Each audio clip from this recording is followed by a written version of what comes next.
Halo semua, kembali lagi pada pelajaran produk kreatif dan kewirausahaan dengan Miss Dini Sabdorovis, SPD. Pada pembahasan ini, materi yang akan kita angkat adalah identifikasi peluang usaha dan perencanaan produk kreatif dengan KD 3.2, menganalisis peluang usaha produk barang atau jasa, dan 4.2, merencanakan produk usaha.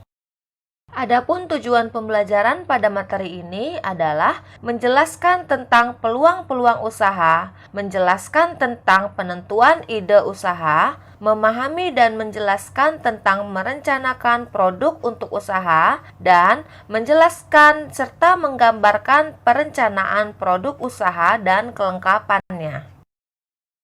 Elon Musk mengatakan, saat sesuatu penting bagimu, lakukan itu walaupun peluangnya tidak berpihak padamu.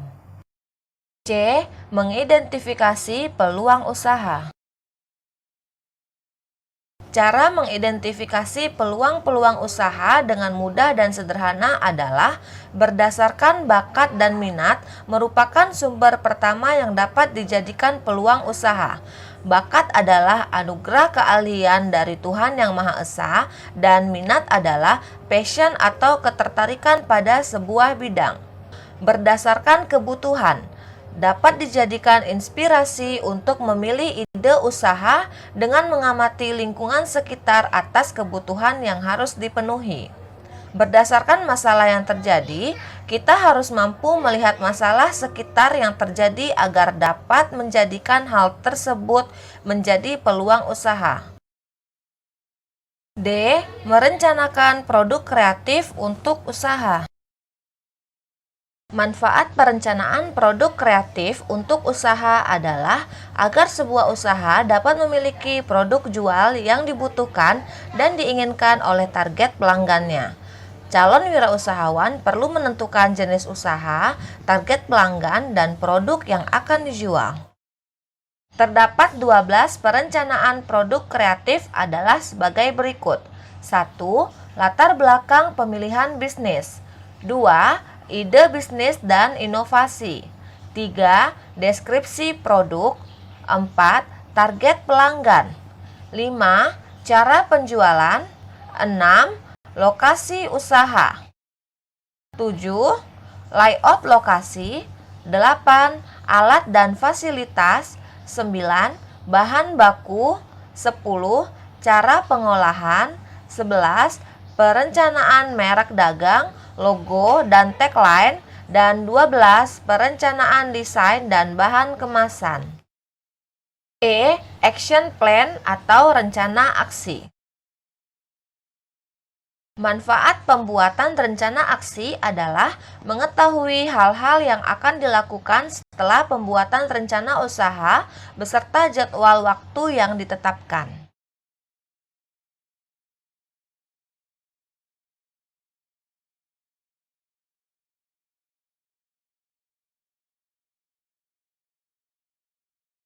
Berikut ini dapat kita saksikan sebuah video dari seorang entrepreneur, Denny Santoso, yang akan memberikan tips cara menjual produk agar cepat laku. Hai guys, so banyak yang nanya kayak saya mau jualan kenapa kok susah banget ya jualan begitu ya. Nah, di video-video saya selalu suka banget yang namanya menganalisa human behavior, psychology dari market. Sehingga kita bisa tahu, kita bisa menganalisa mereka jualan tuh kayak apa supaya mereka itu jadi pengen beli produk kita gitu ya. Jadi as always kayak begitu di setiap video YouTube saya sebenarnya. Jadi please buat Anda yang belum subscribe, please subscribe dulu karena kita akan membahas hal-hal yang luar biasa banget seputar mindset, behavior, user, dan sebagainya. Alright, so kita langsung aja masuk nih. Oke, so banyak orang mengatakan kita pengen jualan online, tetapi kok susah banget jualan online kayak begitu. Nah, ini saya kasih ilustrasinya terlebih dahulu. Jualan itu sebenarnya kan Anda memberikan sebuah barang. Jadi ini ada, saya ilustrasikan di sini, ini ada si A gitu ya, ada orang begini. Kemudian Anda punya produk di sini. Oke, so this is your product gitu. Nah, Anda mau jualan barang ini dari Instagram Anda, dari marketplace ke orang tersebut ya. Jadi barang Anda ini ada harganya di sini. Nah, banyak orang tuh cuman mikirin, apalagi kalau mau jualan online ya pertama kali ya, banyak orang tuh selalu kayak upload aja gitu, upload kemudian dikasih harga, kita berusaha copywritingnya sebaik mungkin, ya kan, kata-katanya, title-nya, description-nya, whatever kayak begitu, sehingga dia ini istilahnya barangnya diupload gitu. Nah, kenyataannya adalah sebenarnya kita proses jualan bukan kayak begitu loh. Sebenarnya adalah yang harus kita lakukan adalah membuat dia ingin membeli. Jadi dua hal ya. Jualan di mindset para penjual adalah saya harus punya produk yang menarik, yang bagus, yang kalau misalkan saya upload laku. There is one thinking. Jadi pemikirannya kayak begitu. Padahal yang sebenarnya harus Anda lakukan adalah ketika Anda mau jualan online adalah Anda berpikir gimana caranya saya bisa membuat si A, ini si A ya, saya tulis di sini si A, ini jadi menginginkan produk saya. Nah, sekarang pertanyaannya produk Anda saat ini nih. Kenapa orang harus beli produk Anda? Anda bisa bilang macam-macam. Anda bisa bilang murah misalkan. Barang saya murah karena barang saya murah. Kalau Anda jawab murah, artinya apa? Anda menyiapkan diri Anda untuk masuk ke ranah perang harga. Nah, ini kan bunuh diri nih kalau perang harga kayak begini. Karena marginnya akan semakin lama semakin hancur. Kalau Anda tidak bisa menjadi yang paling murah, ya udah pasti kalah karena ada yang lebih murah. Kalau Anda bilang murah, terus ada orang lain lebih murah lagi, apalagi dijual harga modal dan mereka mendapatkan profitnya dari cashback ongkir, maka literally Anda udah kalah. Kalau Anda bilang barang Anda bagus, kenapa harus beli di barang di Anda? Karena barang saya bagus. Well, pertanyaannya adalah semua orang yang menjual barang yang sama dengan Anda mengatakan barangnya bagus. Nah, ini jadi quite challenging kan. Murah nggak bisa, bagus juga nggak bisa karena orang punya banyak pilihan. Nah, sekarang oke ya, di sini paham dulu ya bahwa kita berpindah dari mikirin produk yang murah, yang bagus, whatever. Tangan pertama, orang nggak peduli tangan pertama. Oke, tangan sekian juga nggak peduli. Orang mau beli iPhone gitu kan, tangan keberapa juga nggak peduli gitu kan. Nah, sekarang pikiran Anda adalah kenapa si A harus membeli barang Anda? Anda harus membuat dia jadi pengen loh. Nah, kalau membuat mereka jadi pengen, kan Anda harus mengerti si A itu apa. Jadi, yang harus Anda perhatikan nih, saya gambar di sini. Jadi, dia pengennya apa? Mimpinya apa? Kita nyebutnya future hope ya. Future hope-nya apa? Kalau sudah beli barang itu, terus jadi apa? Jadi punya? Bukan itu loh. Dia tidak membeli produk Anda supaya Anda kaya loh. Remember that. Ada yang bilang kayak, saya pengen, kenapa kamu jualan barang itu ya? Karena saya pengen dapat duit gitu. Ya pembeli Anda nggak peduli Anda dapat duit atau enggak. Iya kan? They don't care. Ya jadi, pain apa yang dihindari? Ini mesti clear ya. Kalau nggak beli produk Anda, dia punya problem apa? Nah, sekarang nih, kita ngomong ya. Ini kan banyak nih, barang itu kan bukan punya Anda satu aja nih. Ini kan punya kompetitor kan ada barang, banyak barang lain gitu ya, punya kompetitor gitu misalkan ini kayak begini. So, apa yang membedakan Anda versus ini? What is the difference gitu? Jadi pertanyaannya ini yang harus Anda temukan. Kalau Anda nggak bisa nemuin ini, maka ya Anda bunuh diri aja. Ya maksudnya bunuh diri jualannya maksudnya gitu ya, bukan literally gitu kan. Ntar diartikan literally bahaya. Oke, kalau ada perang harga, terus habis itu minus-minus terus, nggak ada profitnya sama sekali kan, bisnisnya bunuh diri gitu loh maksudnya. Oke, jadi apa yang menjadi pembeda dan gimana caranya Anda bisa membuat orang-orang ini jadi menginginkan barang Anda apa gitu. Jadi oke, saya mau jawab juga beberapa hal. Ini sebenarnya kerangka ini sebenarnya penting banget ketika Anda mulai mikirin untuk mau jualan. Oke, jadi yang pertama adalah mimpinya apa, itu harus clear. Kemudian yang pain-nya apa, itu clear juga. Nah, tapi produk lain itu juga menawarkan hal yang sama, kurang lebih mirip lah ya. Jadi Anda harus tahu gimana caranya menang supaya orang tuh jadi pengen beli. Jawabannya adalah apa nih? Jawabannya overstack. Jadi jawabannya adalah overstack. Simpelnya gini, bonus apa yang bisa Anda berikan ke mereka? Saya tulis di sini deh. Bonus apa yang bisa Anda berikan ke mereka sehingga produk Anda jadi berbeda dengan yang lain. Jadi offer. Jadi kita nggak mau jualan produk ya, kita mau jualannya offer gitu. Bukan produk ya, bukan produk. Kita nggak mau jualan produk. Nah ini coret ini. Kita nggak mau jualan produk, kita maunya jualan offer. Anda selalu lihat kalau saya jualan something ada banyak offer kayak begitu yang saya kemas. Karena kalau misalkan jualan produk, ya oke, jualan produk is oke gitu kan. Jualan produk is oke. Tapi begitu banyak kompetitor, maka produk Anda udah tidak unik lagi. Ketika tidak unik lagi, maka challenge-nya adalah yang di atas tadi ada murah, ada perang harga, ada macam-macam gitu. Jadi gimana caranya Anda bisa mengemas sesuatu sehingga produk Anda jadi beda dengan yang lain. Mirip dengan bundle, tetapi bundle itu terlalu seolah-olah harus memberikan dua barang yang berbeda. Oke, dua barang. Jadi kayak literally handphone sama casing, sama screen protector, sama power bank. Itu seolah-olah kayak bundle gitu, atau beli sisir plus apa gitu, yang buat ini lah. Jadi intinya simple sebenarnya.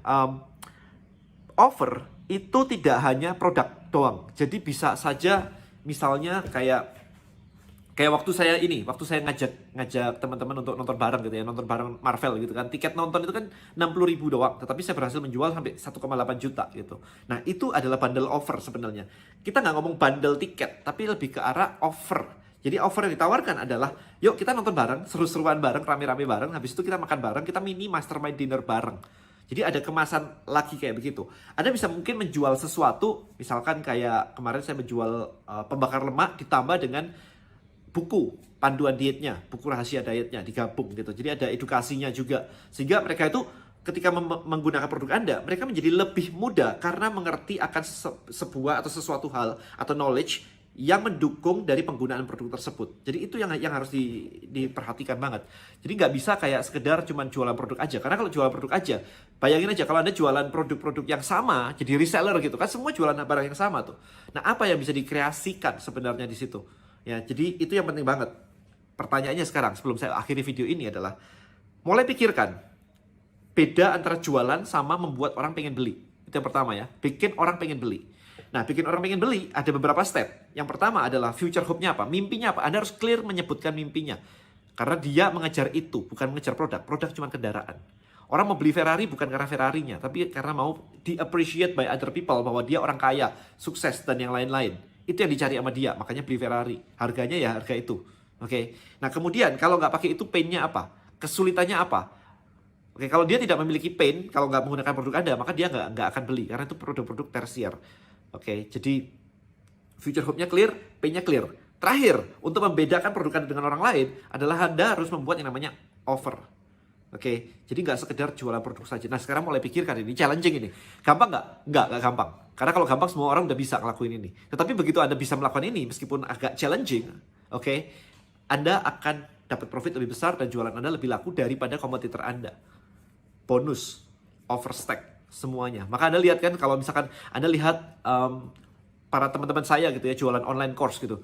Mereka pada stacking offernya semua, dikasih bonus ini, dikasih bonus ini, dikasih tools ini, dikasih tools itu. Karena mereka sudah ngerti semuanya, mereka ngelakuin hal yang sama.